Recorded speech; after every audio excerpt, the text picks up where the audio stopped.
A regional semis matchup from 2 years ago will take place again this year. Welcome back to the pregame huddle. I'm your host, Josh Herner. Joining me to talk about this year's edition of Fort Frye and West Jefferson is Riley Drees. Thanks, Josh. Both Fort Frye and West Jefferson are strong teams on both sides of the ball. However, the Cadets' defense continues to put up wild numbers, while West Jeff's quarterback is top 10 in various areas. So it'll be exciting to see how this game will play out. These two teams last met back in 2023 at West Jefferson. It was a close game the whole time, but West Jeff came out on top with a 49-30 win. Both offenses had a strong season in 2023, so it was a very back-and-forth game. Fort Frye had a record of 9-2 going into that game, while West Jeff was sitting pretty at 11-1.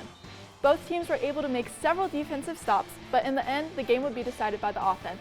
They meet again this week under the same circumstances. Which one will proceed to the playoffs? And those two also met in 2021 in the playoffs, and the Rough Riders won then. So what could be the difference this year for the Cadets? After 2 years, things have changed. The West Jeff offense remains strong, but Fort Frye has had a defensive season unlike any time before. This season, Fort Frye has a 10-1 record, and they owe a lot of their credit to the defense. On the season, the Cadets have 589 total tackles. That's more than double the national average.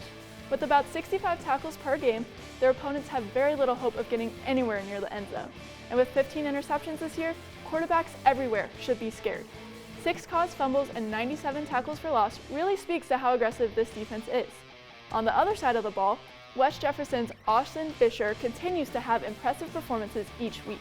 With 3,513 yards on the season, Fisher is 7th in Ohio, and with 314 yards a game, he's looking to add on even more this week.